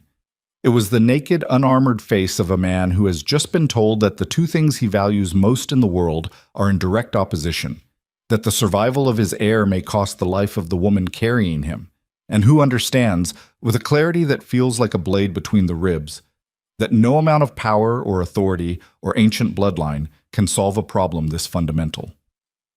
Options, he said. His voice was hoarse. He did not care. We prepare for an emergency delivery. We manage the bond's draw with suppressants. They exist, though they have not been used in centuries, and we ensure that the Queen's reserves are as strong as possible before the labor begins. What about the binding? Serafina's voice, steady, clearer than it had any right to be. The old text, the alpha binding, a direct transfer of essence from the bloodline to the mother. It was used as a last resort. Kaylin looked at her, then at Valor, then back at her. You have been reading the restricted archives. I have been reading everything I could find for 8 months. I did not carry this child across 3 territories without understanding what he might cost me. The binding is not a medical procedure, my lady. It is an irreversible transfer of alpha essence, a portion of the king's immortal power, permanently severed and grafted onto another being. It cannot be undone. It cannot be calibrated. And the cost to the donor, I know the cost. Then you know that the king would surrender a portion of his lifespan, his regenerative capacity, I said, I know the cost. Serafina looked at Valor. Tell him no. What? Tell him you will not do it. Tell him the empire needs its king at full strength. Tell him the rational calculation. Do not tell me what to tell him. Valor, the binding is on the table. It stays on the table. We are not discussing it now. We are preparing for the delivery. Everything else comes after. There may not be an after. That is the entire point. Then we make one. The argument hung between them, suspended, unresolved, neither of them willing to surrender the position they had staked out, because surrendering meant acknowledging the thing they were both refusing to say. That the math did not work. That in the equation between an immortal king, a mortal queen, and an impossible heir, something had to give, something had to break. And the only question was which of them would choose to be the thing that broke. The first contraction hit at midday, not the gentle preliminary tightening that announces a labor still hours away. A full driving contraction that bent Serafina double over the edge of the bed and pulled a sound from her throat that she did not recognize, guttural, animal, torn from a place deeper than speech. The baby was coming. Not on the timeline Kaylin had predicted. Not with the gradual, manageable escalation the physicians had been preparing for. The child was coming now, with the same fierce, uncompromising urgency that had characterized every moment of his existence since the night he was conceived. Valor was in the council chamber when it happened, overseeing the final arrests of Morvena's network. The message reached him in the form of a guard sprinting through the doors, with a face the color of wet ash, and 3 words that emptied the room faster than a drawn sword. The Queen, now! He ran. A king does not run through his own palace. A king moves with deliberate authority, maintaining composure, projecting control. Valor Blackthorn ran through the corridors of Blackthorn Palace like a man whose world was on fire, and the servants and guards and courtiers who saw him pass flattened against the walls and said nothing, because the look on his face was not something you questioned. It was something you survived. The medical wing had been transformed. Kaylin had mobilized every resource. Additional physicians, herbalists, the ancient suppressant compounds drawn from vaults that had not been opened in centuries. The room smelled like iron and wet stone and the sharp, astringent bite of medicines being mixed at speed. Serafina was on the bed, her gown soaked with sweat, her hair plastered to her face, her hands gripping the frame hard enough that the wood groaned beneath her fingers. She looked up when he entered. And in her eyes, past the pain, past the fear, past the animal intensity of a body and the grip of something it cannot control, he saw something that stopped him 3 feet from the bed. Not weakness, not surrender. Recognition. The look of a woman who has arrived at the moment she has been preparing for and is ready for whatever it costs. He is coming fast, Kaelin said. The bond is accelerating everything. The draw on the queen is already significant. How significant? Her pulse is erratic, temperature dropping. The child is pulling more than she can regenerate. The suppressants, administered, they are slowing the draw, not stopping it. Another contraction hit. Serafina's back arched off the bed, and the sound she made was not a scream. It was a roar, low and desperate and furious, the sound of a woman fighting something that wants to take more than she can afford to give. Vialor was beside her before the contraction peaked. His hand found hers. She gripped it with a strength that ground the bones of his fingers together, and he let her. Let her use him as an anchor, let the pain flow through the contact point between them, because that was the only thing he could offer right now. His body, his presence, the stubborn, immovable fact of a man who is not leaving. Hours. It took hours. The gray daylight shifted to amber, then to the deep, bruised purple of evening. The storm had passed and the sky over the capital was clear for the first time in 2 days, and none of it mattered. Nothing outside the walls of this room mattered. The empire could burn. The council could collapse. Every territory on the map could declare independence and march on the capital, and Vaelor Blackthorn would not have moved from the side of this bed. Serafina fought. There was no other word for it. She fought the labor the way she fought everything, with a ferocity that terrified the physicians and a refusal to break that defied every projection they whispered to each other in the corners of the room when they thought she could not hear. But the bond was relentless. The child drew, and each hour left her paler, her pulse thinner, her breathing more shallow, as if the life was being siphoned out of her one contraction at a time. Vialor! Her voice, near midnight, barely above a whisper. The hand gripping his had lost most of its strength. Her eyes were glassy, unfocused, drifting toward a place he could not follow. I am here. The binding. No. Listen to me. I said no. You are going to get through this. The physicians cannot fix what the bond is doing. You know that. I know that. Everyone in this room knows that. She pulled his hand closer, drew him down until his face was inches from hers and the words were for him alone. If you wait until it is too late, the binding will not work. The texts are clear. The transfer requires a living recipient. If my heart stops, your heart is not going to stop. If my heart stops, you lose us both. The child cannot survive without the bond, and the bond cannot survive without a living mother. Do you understand, you stubborn, impossible man?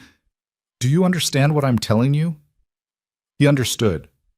He had understood since Kaelin first explained the complication, had understood with the particular crystalline clarity of a man whose entire existence has been built on calculating acceptable losses, and who has finally encountered a loss that no calculation can make acceptable. The binding would save her, would anchor her life to his essence, creating a permanent bridge between her mortal body and his immortal bloodline. She would not become immortal, the texts were explicit on that point, but she would be sustained, strengthened, tethered to a power source that would carry her through the delivery and beyond. And it would cost him, not his life, something worse, a portion of his immortality, a piece of the ancient accumulated power that made him what he was, not just a king, but the alpha, the apex of a bloodline 4 centuries old, the living embodiment of a dynasty's accumulated strength. The binding would diminish him, permanently, irreversibly. He would emerge from it something less than what he was. Still powerful, still dangerous, but reduced. A king who had traded a portion of his own eternity for the life of one woman. The empire would feel it. Every alpha-blooded creature on the continent would sense the shift, the subtle weakening of the dominant bloodline, the fracture in the foundation. It would invite challengers, embolden rivals. The high sovereigns, already circling, would see it as proof that the Blackthorn line was failing. And none of it mattered. That was the thing that shattered him. Not the cost, but the realization that the cost did not matter. That he had spent decades building an empire on the principle that nothing was more important than strength. That the alpha who shows weakness invites destruction. That power must be absolute, or it is nothing. And a woman on a blood-soaked bed had just demolished every piece of that philosophy by doing something he had never managed in 4 centuries of rule. She had made him care about something more than the throne. People become their most terrifying selves when they have nothing left to lose. He had believed that his entire life, had built a kingdom on the backs of men who feared him because he seemed to have nothing he was not willing to sacrifice. But that was the lie. The truth, the real, ugly, unadorned truth, was the opposite. A man with nothing to lose is just dangerous. A man with everything to lose and the willingness to pay the price anyway, that is the creature that reshapes the world. "Kaelin," Valor said. His voice did not waver. His hand did not shake. Something inside him had locked into place, a decision so final that the body and the voice and the face all rearranged themselves around it like iron filings around a magnet. "My king, prepare the binding." The cost, "Prepare it now." Kaelin moved. The room mobilized around a procedure that none of them had ever performed, and that most of them had believed was myth until tonight. Ancient compounds brought from the restricted vaults. Markings drawn on the stone floor in materials Vialor did not ask about. A configuration as old as the bloodline itself, designed for exactly this moment. The moment when an alpha sovereign decides that something matters more than sovereignty. Seraphina's hand tightened on his, weak, trembling, but present, still here, still fighting. "You will lose years," she whispered. "I have had centuries. Most of them were empty." The Empire will adapt. It always does. Your enemies will learn what I should have taught them a long time ago, that the most dangerous version of me is not the one sitting on a throne with nothing to protect. It is this one, right here, right now. The child crowned at 17 minutes past midnight. Kaelin's voice cut through the chaos. Steady, professional, the voice of a man doing the most important work of his life and refusing to let the magnitude of it interfere with the precision. "Now, my king, it must be now." Valor placed his free hand on Seraphina's chest, over her heart. The binding required contact, skin to skin, blood to blood, the living conduit of an alpha's essence flowing through the point of connection into the failing body beneath. He closed his eyes and reached for the thing inside him that was not human and had never been human and had been waiting 400 years for a reason to be something other than a weapon. He let it go. The pain was immediate, not sharp, deep. The kind of pain that does not stab but pulls, a tearing at the root level. The sensation of something fundamental being separated from the core of his being and pushed outward through his hand and into the woman beneath his palm. His vision blurred, his knees buckled. He locked them, held, kept his hand on her chest, and his eyes closed and felt the centuries peel away from him like layers of bark from a burning tree. Seraphina gasped. Her eyes flew open. Color flooded her face, not the gradual return of warmth, but a sudden, violent surge, as if the blood in her veins had remembered what it was supposed to do and was doing it with a vengeance. Her grip on his hand went from trembling to iron. Her back arched, and from somewhere deep inside her body, from the place where the bond between mother and child had been draining her toward death, something shifted, stabilized, caught. "Push," Kaelin said. "Now. Push now." She pushed and screamed, and the scream was not the sound of a woman dying, it was the sound of a woman refusing to. The child came into the world at 23 minutes past midnight, in a room that smelled like blood and ancient power and the sharp, electric aftermath of something irreversible. He was small, red-faced, furious. His first breath was a wail that rattled the windows of the medical wing and stopped every guard in the corridor dead in their tracks. Prince Lucian Draven Blackthorn. First natural-born heir in 4 centuries. Alive. Kaelin placed the child on Seraphina's chest. She curled around him with the instinctive animal protectiveness of a mother whose body has been to the edge of annihilation and come back with something worth the trip. Her fingers found the baby's face. His hands. The impossible, perfect architecture of something she had built inside herself against every odd the universe could throw at her. Valor stood beside the bed. His hand was still on her chest. The binding was complete. He could feel it, a permanent connection between his essence and her being, a thread that would not break as long as either of them drew breath. He was diminished, could feel it in the way the room seemed slightly larger, the way the air felt slightly colder, the way the edges of his perception had pulled inward by a fraction that no one else would notice but that he would carry for the rest of his now shorter existence. He did not care, had never cared less about anything in 400 years. "Lucienne," Seraphina whispered. She was crying, not the controlled, dignified tears of a queen, but the raw, ugly, uncontainable weeping of a woman who has just survived something that should have killed her and is holding the proof in her arms. Valor opened his mouth.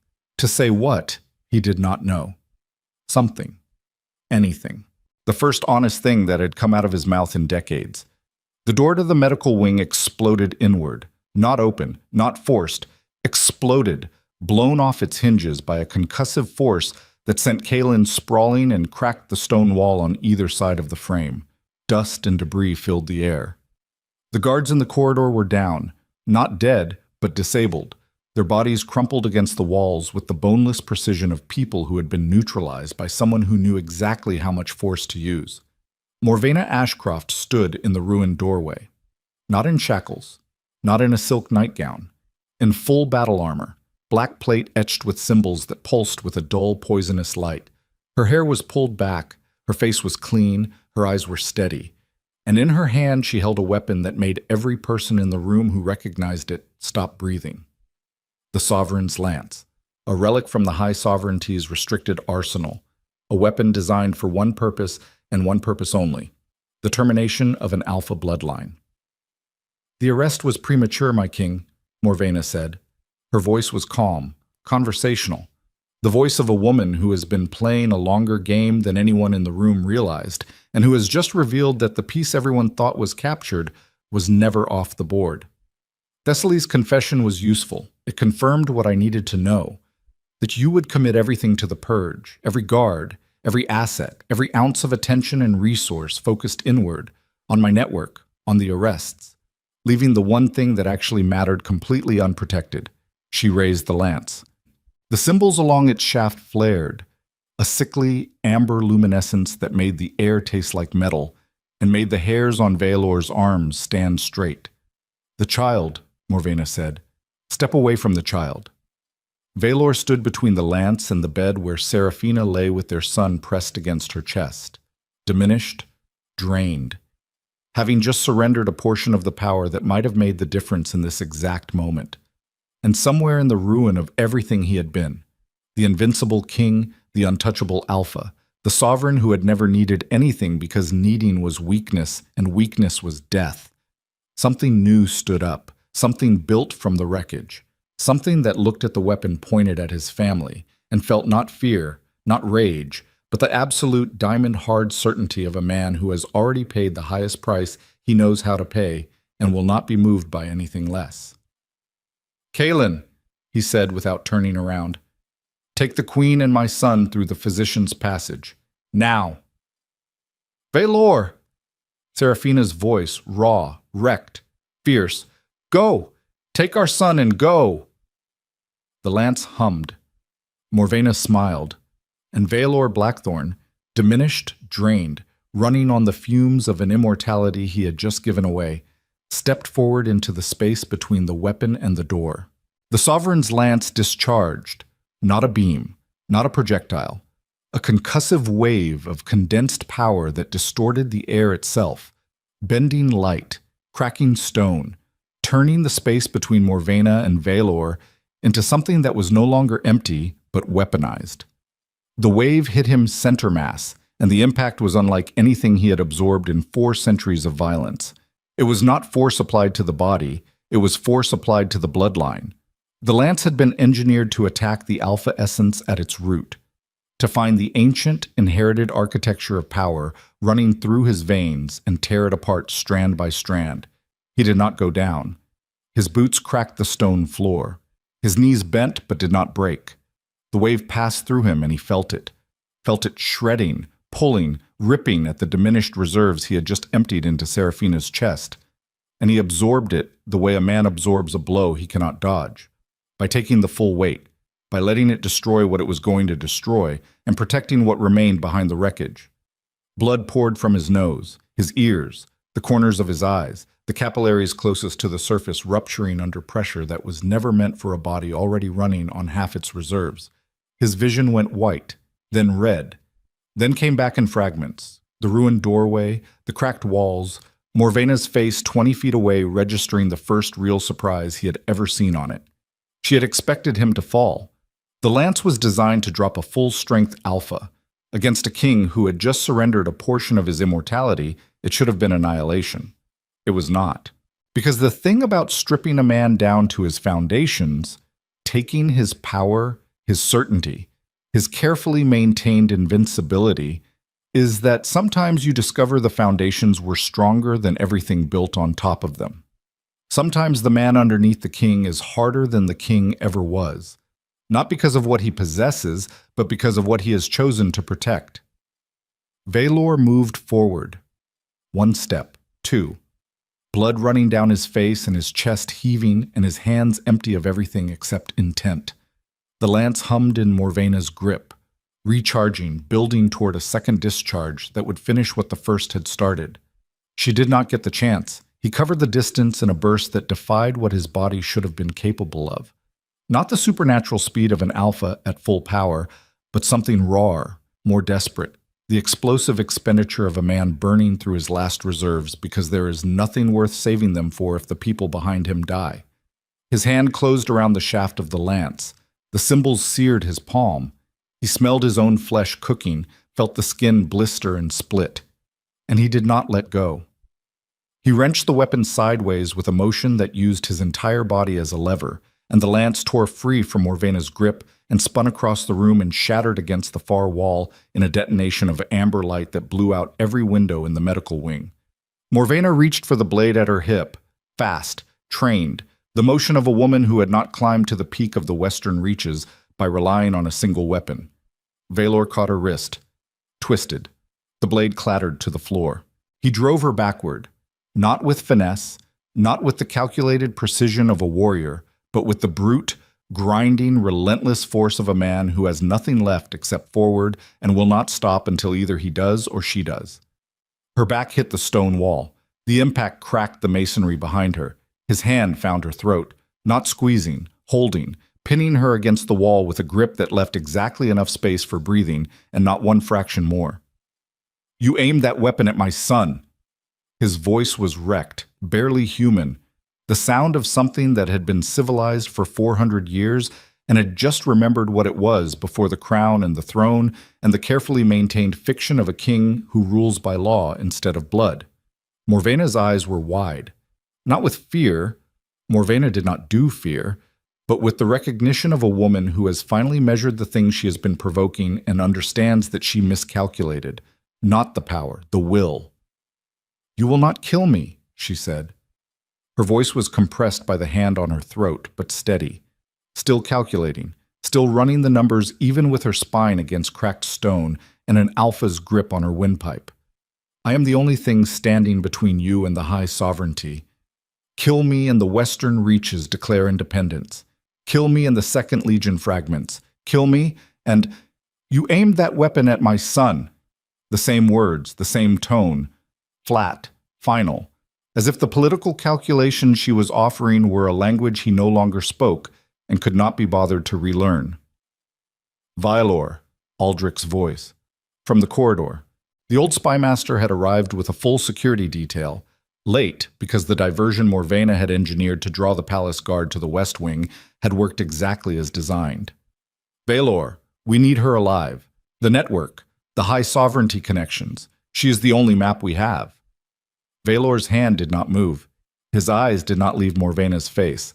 And in the space between one heartbeat and the next, a calculation ran through his mind that had nothing to do with politics and everything to do with the kind of man he intended to be on the other side of this night. The kind of king, the kind of father. A man who kills in rage is a man controlled by the thing that provoked him. A man who chooses restraint when every cell in his body is screaming for blood. That man controls himself. And a man who controls himself is the only kind of man who can be trusted to control an empire. He released her throat. Morvena slid down the wall, coughing, her hand going to her neck where his fingers had left marks that would purple by morning.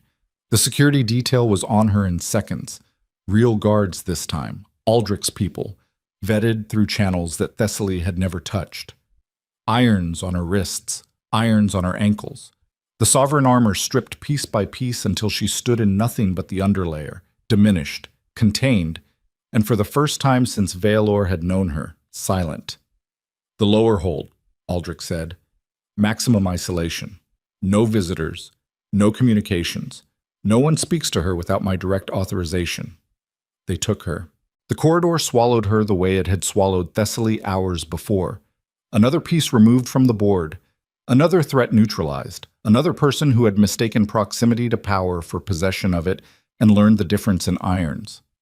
Valor stood in the ruined medical wing, glass on the floor, stone cracked in patterns that radiated from the points of impact like frozen lightning. The smell of ozone and blood and the acrid chemical residue of the lance's discharge. His right hand was a ruin, the palm blistered black where the lance's symbols had branded the skin, the fingers swollen, the nerve ending screaming in a continuous, high-pitched register that he was already learning to file somewhere below conscious attention. Behind him, in the physician's passage, Kaelin's voice. Urgent, professional. The sound of a man managing a crisis with the particular intensity of someone who understands that the crisis is not over just because the violence has stopped. The Queen is hemorrhaging. The passage, we need to get her back. We need a clean surgical environment now. Valor turned. The passage door was open. Serafina was on a makeshift stretcher, two physicians supporting her, Lucienne still pressed against her chest where she had not released him even during the evacuation. She was pale, too pale. The color that the binding had restored was draining again. Not from the bond this time, but from the catastrophic physical toll of a premature labor followed by an emergency evacuation through a stone corridor while a weapon of mass destruction detonated in the room she had just occupied. They brought her back to the bed. What was left of the bed? Kaelin worked with the controlled urgency of a man racing a clock he cannot see, his hands moving through procedures that were part medicine and part something older, something drawn from the same ancient knowledge that had produced the binding itself. Valor stood at the head of the bed with his ruined hand at his side and his other hand on Serafina's shoulder and watched the physicians fight for the woman he had just burned down a portion of his immortality to save. The hemorrhaging slowed, stopped. Serafina's pulse stabilized, weak but steady, the rhythm of a heart that has been pushed past every reasonable limit and has decided, against all evidence and probability, to keep beating. She opened her eyes near dawn, the second dawn since she had walked back into Blackthorn Palace carrying divorce papers and a secret. 2 days. It had taken 2 days to dismantle everything and rebuild something else in its place, and the woman looking up at him from the blood-stained bed was not the woman who had arrived. That woman had come here to end a marriage. This one had survived a conspiracy, a birth, a binding, and the detonation of a weapon designed to erase a bloodline. The mathematics of who she was had been permanently altered, and the result was someone who looked at Valor not with the old fury or the old heartbreak, but with something steadier, something that had passed through fire and come out knowing exactly what it was made of. Lucienne, she said, her first word, not his name, the child's. Here. Kaelin placed the infant in her arms.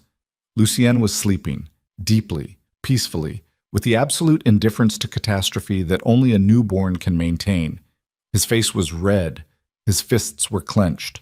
He breathed with the fierce, tiny determination of a creature who had fought his way into existence against odds that would have stopped anything less stubborn. Serafina looked at her son, then at Vialor, then at the ruined room around them, the blown-out windows, the cracked stone, the scorch marks on the floor where the lance had discharged. The wreckage of a night that had started with a king and a queen standing on opposite sides of a chasm and had ended with the chasm itself being destroyed, and both of them standing in the rubble, figuring out what comes next. "Your hand," she said. He looked down at the blackened mess of his right palm, shrugged, the gesture of a man who has recently recalibrated his entire scale of what constitutes damage worth worrying about. "It will heal." "Not all the way, not anymore." She was right. The binding had altered his regenerative capacity. What would have healed in hours before would now take weeks. Some of it might not heal at all.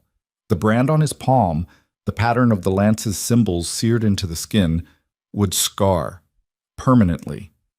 A map of the night written on his body in tissue that no longer had the power to erase its own history. "No," he said. "Not all the way." She reached for his damaged hand, drew it toward her, held it with a gentleness that was more devastating than anything that had happened in the last 48 hours, because gentleness from this woman was not something given lightly. It was something earned, the hard way, the only way anything real between them had ever been earned. "I'm not signing divorce papers," she said. "I destroyed the divorce papers." "I know, I'm telling you I would not have signed them anyway. Not after tonight. You came here to end this. I came here angry. There is a difference. I came here carrying 8 months of a story I told myself about who you were and what you did, and every hour since I walked through that gate has torn another page out of that story until there is nothing left except what actually happened. And what actually happened is that you were bleeding on a floor while I was building a case for abandonment. What actually happened is that the thing I ran from was not a betrayal, but a failure to ask the right questions before I ran. You had reason to believe what you believed. I had evidence that I interpreted through fury. That is not the same thing as reason." The room was quiet. The physicians had withdrawn to the edges, giving them the illusion of privacy in a space that no longer had doors. Dawn light came through the empty window frames. Real light this time, not the gray exhaustion of the previous morning, but actual gold. The first true sunlight the capital had seen in days, falling across the rubble and the bed and the 2 people on it in a way that made the wreckage look less like destruction and more like renovation. The demolition that precedes rebuilding. Baelor sat on the edge of the bed. The frame groaned. He did not care. He sat beside the woman holding his son in a room he had just bled for with a hand he might never fully close again, and he breathed. Just breathed. The way a man breathes when he has been underwater for a very long time and has finally broken the surface, and the air itself is enough. "I owe you something," he said. "You just transferred a piece of your immortality into my chest. I think we are past accounting." "Not that. Before. The 8 months. You said I chose the throne over the search, that I sent scouts instead of coming myself. You were right. Vialor, let me finish, because I have been carrying this since the night you said it, and it has been sitting in my chest like a second blade, and I need it out. You were right. I chose the throne. I chose the empire. I sat on that black chair and told myself that a king cannot abandon his post, that the institution is bigger than the man, that my duty required my presence. And all of that was true, and none of it was the real reason." She waited. Lucian slept between them, his tiny chest rising and falling. "The real reason is that I was afraid. Not of what I would find, of what I would not find. I was afraid that I would tear across every territory between here and the Ashford border and reach the end and discover that you were not hiding, you were simply gone. That the absence was not a crisis to be solved, but a decision you had made with clear eyes and a steady hand, and that no amount of hunting would change it. I was afraid that if I went looking for you and you told me to my face that you did not want to be found, I would not survive it. The king would. The alpha would. But the man would not. And I was not ready to find out which one of those I actually was. The words settled over the room like ash after a fire. Quiet. Heavy. Coating everything in a fine layer of truth that could not be swept away. Serafina looked at him. Not with the fury that had carried her across 3 territories. Not with the cold, analytical detachment that had armed her with divorce papers and legal provisions. With something that was older than either of those things and harder to carry. The look of a woman who has spent 8 months hating a version of a man that did not exist, and who has just met the real one for the first time, and who understands that the real one is both worse and better than the fiction. "You are an idiot," she said. "Yes." "A coward." "In that one specific way." "Yes." "And you sat on that throne for 8 months feeling sorry for yourself while I was alone in a rented house in the Eastern Sovereignty, learning how to be pregnant without anyone to—" Her voice cracked. Not dramatically, just a small fracture, a hairline break in the composure she had maintained through conspiracy and labor and a weapon discharge in the end of the world. Without anyone to tell me it was going to be all right. Was it all right? Obviously not. I am lying in a destroyed medical wing with a brand new baby and a piece of your immortality grafted onto my cardiovascular system. None of this is all right. But you are here. I am here. And you are staying. She looked at Lucien, touched his face with one finger, tracing the line of his jaw, the curve of his ear, the impossible smallness of his closed eyelids. And in that gesture, in the careful, deliberate attention of a mother cataloging the miracle in her arms, something resolved. Not with a grand declaration or a dramatic reconciliation. With the quiet, exhausted certainty of 2 people who have been through the worst thing they can imagine and have discovered that the worst thing did not kill them, and that the only direction left is forward, and that forward is the same direction for both of them. "I am staying," she said, "but things change. Everything changes. You do not get to rule this marriage the way you rule the empire. I am not a territory. I am aware. And the council will answer to me as well as to you. The binding makes me part of the bloodline now. That is not just medical. It is constitutional. I have standing. You had standing before the binding. You just did not have the court's attention. I have it now. You have more than that. You have their fear." She smiled, small, tired, real. The first real smile he had seen from her since the night she left, and it landed on him like sunlight on scorched ground. Not healing anything, not erasing the damage, but reminding the soil underneath that growing was still possible. The High Sovereigns arrived 3 days later. A delegation of 5, ancient, formidable, draped in the accumulated authority of bloodlines even older than the Blackthorns. They came to challenge the legitimacy of the heir. They came to assess the rumors of the binding. They came to measure the diminished king and calculate whether the time had come to intervene in the governance of an empire they had long considered overdue for new management. They found something they did not expect. Veilor received them in the throne room, repaired, the blown-out windows of the medical wing replaced, the scorch marks scrubbed from the stone, the machinery of empire running with the smooth, relentless efficiency of a system that has been stress-tested to failure and has come back harder. He sat the obsidian throne with the brand still raw on his right hand and the diminished reserves of an alpha who had traded immortality for something better. And he looked at the 5 most powerful beings on the continent with the calm, unblinking assessment of a man who has recently discovered that power is not what he thought it was and is no longer interested in pretending otherwise. Serafina stood beside him. Not behind. Beside. On the dais at the level of the throne, with Lucien in her arms and the binding's resonance humming through her veins like a second heartbeat. She wore the queen's formal black and silver, and the court watched her the way you watch a natural phenomenon, not with the polite deference owed to a title, but with the wary, instinctive respect owed to a force. The chief sovereign, a woman named Elindra, whose face had not changed in 1,000 years, stepped forward and looked at the child. Then at Serafina. Then at Veilor. "The binding is real," Elindra said. "It is. You diminished yourself, voluntarily. I chose what to protect. The diminishment was the price. The Alpha line is weakened. The Alpha line has an heir for the first time in 4 centuries. I would not call that weakened.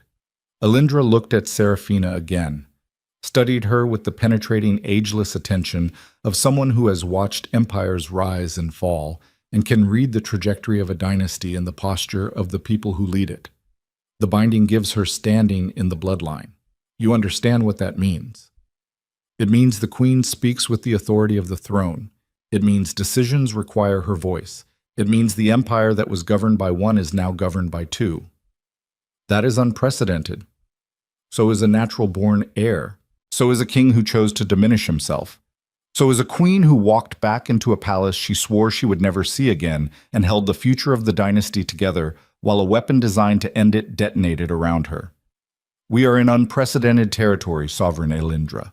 I suggest you adjust your maps. Elindra stared at him. 5 seconds. 10.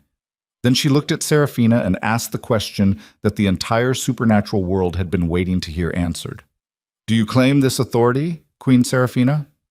Not by marriage. Not by title. By right of the binding that runs through your blood. Seraphina held the sovereign's gaze, held it the way she held everything now, with the earned, battle-tested certainty of a woman who has carried an impossible child across 3 territories, survived a conspiracy that should have killed her, endured a birth that nearly did, and emerged from the wreckage with a piece of an Alpha King's immortality fused to her heartbeat. I do not claim it, she said. I earned it, and anyone who challenges that is welcome to review the evidence. It is written in the scorch marks on the medical wing floor. The High Sovereigns withdrew their challenge before noon, not because they were intimidated, beings that old do not intimidate easily, because they recognized what they were looking at. A throne that was no longer a single point of authority, but a partnership forged in the most extreme conditions possible. A king who had learned that devotion is not weakness, but the most dangerous form of strength. A queen who had learned that running from pain does not end it, only delays the reckoning. And an heir, small, red-faced, furious, sleeping through the most significant political confrontation of the century with the absolute indifference of someone who has his entire life ahead of him and cannot be bothered with the squabbles of the old world. The rival kingdoms fell into line over the following weeks, not through conquest, not through threat, through the simple, undeniable reality that the Blackthorn throne was no longer what it had been, and the thing it had become was more formidable than the thing it replaced. An alpha who rules through fear can be overthrown by a greater fear. An alpha who rules through partnership, through the demonstrated willingness to sacrifice his own power for the people who matter. That alpha presents no vulnerability to exploit. There is no gap in the armor. There is no armor at all, just the raw, unprotected truth of a man and a woman standing beside each other because they chose to, after everything, after all of it, because the alternative was a world not worth inhabiting. Spring came to the capital the way spring always comes to places that have endured hard winters, gradually, reluctantly, and then all at once. The ice melted from the courtyard fountain. The wolf, carved in black stone, stood in sunlight for the first time in months, water pouring from its open jaws in streams that caught the light and threw it across the obsidian flagstones in patterns that looked, if you were standing at the right angle, almost like something growing. Vaelor stood on the highest tower of Blackthorn Palace with his scarred hand resting on the stone parapet, and the wind pulling at his silver-white hair, and the empire stretching below him in every direction. Territories and borders and roads and rivers and the 10,000 moving pieces that constituted the most powerful supernatural nation on the continent. He had stood here 1,000 times before, had looked at this view and seen his kingdom, his responsibility, his burden. Today he saw something different. Today, standing beside him with Lucian held against her chest, and the binding's quiet pulse connecting her heartbeat to his across the invisible thread between them, Seraphina looked out at the same view and saw it too. Not a kingdom to be ruled, a future to be built, piece by piece, decision by decision, with the full, clear-eyed understanding that every piece would cost something and every decision would leave a mark, and that the marks were not damage. They were proof. Proof that you were there, proof that you chose to stay, proof that the hardest thing in any empire is not holding power, but holding on to the people who make power worth having. Banners fluttered from every tower, the blackthorn crest, the wolf and the crowned serpent intertwined, snapped in the spring wind. Below, in the courtyard, the palace was alive with the particular energy of a place that has survived something terrible and is learning, slowly, what it means to function in the aftermath. "He has your jaw," Serafina said. Veilor looked at the child. Lucien was awake, his dark eyes open and fixed on something above him. A banner, a cloud, the edge of the parapet, the infinite sky. His fists were still clenched. His expression was still fierce. He looked like someone who had already formed opinions about the world and was reserving judgment until further evidence arrived. "He has your stubbornness," Veilor said. "That is not stubbornness. That is standards." He looked at her. She looked at him. And in the space between them, the space that had once contained divorce papers and accusations and 8 months of silence and the wreckage of a marriage built on everything except honesty, something new existed. Not forgiveness exactly. Forgiveness implies an endpoint, a moment where the debt is settled and the ledger closes. This was something more like understanding, the understanding that comes only from having seen each other at absolute worst, at the most frightened, the most furious, the most broken, and choosing, with full knowledge of the cost, to stay anyway. The empire was secure. Not because the enemies were gone, enemies are never gone, they simply change faces and wait, but because the thing at the center was no longer a single point of failure. It was a bond, tested, scarred, permanent, the kind of thing that does not break because it has already been broken and rebuilt from the fracture lines, and the rebuilt version knows exactly where the stress points are and does not pretend they are not there. Veilor Blackthorn, Alpha King of the Obsidian Throne, reached across the space between them and took his wife's hand. The scarred one, the branded one, the hand that would never fully close again, that bore the permanent record of the night he chose what mattered. Serafina took it, held it, did not flinch from the damaged skin or the imperfect grip. Held it the way you hold something that has been through fire, carefully, deliberately, and with the full understanding that the fire is what made it worth holding. Below them, the empire breathed. Above them, the banners flew. And between them, cradled in his mother's arms with his father's scarred hand resting against his back, Lucien Draven Blackthorn opened his dark eyes wide and stared at the horizon as if he could already see everything that was coming and was not afraid of any of it. The wolves of the capital howled at dusk, not in warning, not in grief, a sound older than language rising from the rooftops and the alleyways and the wild places at the edge of the city walls, climbing the evening air until it reached the highest tower of Blackthorn Palace and broke against the stone like a wave against a cliff. A greeting, a recognition, a sound that meant, in the only language that mattered, the bloodline survives. The pack endures. The future has arrived, and it was enough.